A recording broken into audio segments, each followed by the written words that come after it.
नहीं, फ्रैगमेंटेड नहीं है। आपने सही कहा कि अखिलेश यादव और बीजेपी और बीएसपी हमारे ब्राह्मण भाइयों के वोटों के लिए पूरी कोशिश कर रही है, मगर देखिए इन तमाम में कॉमन फैक्टर है कि सिवाय 19% उत्तर प्रदेश के मुसलमानों के सब कास्ट और बरादरियों के ऊपर मेहनत की जा रही है, और 19% मुसलमानों को इन तमाम पार्टीज ने यतीम और लाचार बनाकर छोड़ दिया है और इनके कोई वोट की अहमियत नहीं रही। तो यही बात हम उत्तर प्रदेश के मुस्लिम माइनॉरिटी को बता रहे हैं कि भाई आपकी कोई लीडरशिप को आपको पैदा करना पड़ेगा। आपकी वोट की अहमियत उस वक्त लोगों को मालूम होगी जब आप अपनी लीडरशिप को बनाएंगे। जो ये पॉलिटिकल पार्टीज कभी भी इस बात को मानने के लिए तैयार नहीं, ना इस चीज़ की कोशिश करेंगे कि उत्तर प्रदेश के 19% मुसलमानों को उनका हिस्सा मिले और उनकी एक लीडरशिप बने। उनके दरमियान में से एक नहीं बल्कि कई नेता निकले जो मुस्लिम माइनॉरिटी के जस्टिस के लिए काम कर सके। और दूसरी बात सर, कल गृह मंत्री ने कहा था कि जो अगर सपा या बसपा की सरकार आती है तो राम मंदिर जो है वहां पर नहीं बनाएंगे। तो क्या राम मंदिर अभी भी इस इलेक्शन में बड़ा मुद्दा रहेगा सर? अब ये तो आप मीडिया के लोगों को तय करना है। जो हमारी हर स्पीच के बाद आप लोग कुछ ना कुछ उसमें निकालते हैं नुक्ता। अब जो देश के होम मिनिस्टर इस तरह की बात कर रहे हैं तो डेवलपमेंट की क्यों नहीं बात करते? वो देश के होम मिनिस्टर हैं तो उनको ये बताना चाहिए कि नमी में गंगा के जो डायरेक्टर जनरल ने अपनी किताब में कहा कि कोविड के दूसरे फेज में लाशें बह रही थी गंगा के ऊपर, उस पर बात करें ना, उस पर बात ही नहीं करेंगे।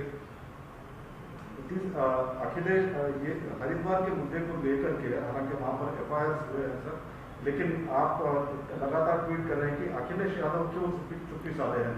तो क्या लगता है कि उनका स्ट्रेटेजी क्या है?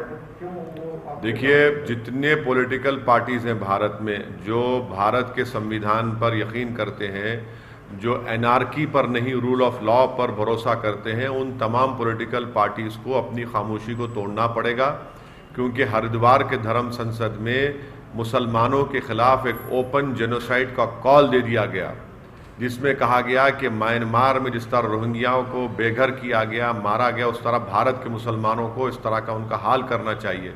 अगर समाजवादी पार्टी वहाँ पर 70 सीट पर चुनाव लड़ेगी, कांग्रेस वहाँ पर अपना गवर्नमेंट बनाने की बात कर रही है, मनमोहन सिंह को गोली से मारने की बात कही गई जो देश के एक्स प्राइम मिनिस्टर हैं, तो इस पर भी आप रिएक्ट नहीं करें, कब रिएक्ट करेंगे? रूल ऑफ लॉ के ऊपर बात करेंगे या एनआरकी? आप रिएक्ट नहीं करें, कब रिएक्ट करेंगे? रूल ऑफ लॉ के ऊपर बात करेंगे या एनआरकी के ऊपर करेंगे? तो इनकी खामोशी इनको एक्सपोज करती है और ये बताता है कि इसलिए खामोश हैं क्योंकि इनको फिक्र है कि दूसरा वोट नहीं मिलेगा। मगर यहाँ पर वोट की नहीं, यहाँ पर जेनोसाइड का कॉल दिया जा रहा है। मगर अच्छा है, देश देख रहा है इन पॉलिटिकल पार्टीज को, चाहे समाजवादी और कांग्रेस हो, कैसे वो लोग खामोश बैठे। और उत्तराखंड में बीजेपी की सरकार के आशीर्वाद और पूरी सपोर्ट पर इस तरह के धर्म संसद हुआ। उन्हीं की सपोर्ट पर, उन्हीं की ईमा पर, उन्हीं की पूरी सपोर्ट के ऊपर इस तरह की बातें की गई। सिर्फ एफआईआर इशू करने से नहीं होता, उनको गिरफ्तार करना चाहिए। ये तमाम ऑर्गेनाइजेशंस को यूएपीए के तहत बैन करना चाहिए, तभी जाकर रोक लगेगा, वरना ओपन कॉल फॉर जेनोसाइड किया जा रहा है भारत के मुसलमानों के बारे में। एमआईएम आप हर हफ्ते लगातार यूपी में जा रहे हैं, ज़्यादा फोकस कर रहे हैं और 100 सीटों पर चुनाव लड़ने का भी ऐलान कर रहे हैं। तो क्या नजर आता है माहौल वहाँ का? देखिए, जहाँ तक मेरी बात है, मैं अपने तमाम पार्टी के जिम्मेदारों के साथ, पार्टी के अरकान कार्यकर्ता के साथ, हम सब लोग मिलकर मेहनत कर रहे हैं। हमारे हाथ में मेहनत करना है, जुस्तजू करना है, अच्छे फैसले लेना है। आगे इंशाअल्लाह ताला अल्लाह सुब्हाना व तआला उत्तर प्रदेश की जनता के दिलों में मोहब्बत डालेगा और वो वोट में तब्दील होगा। हम सबसे मुलाकात कर रहे हैं, सबसे बात कर रहे हैं और यही हमारी कोशिश है।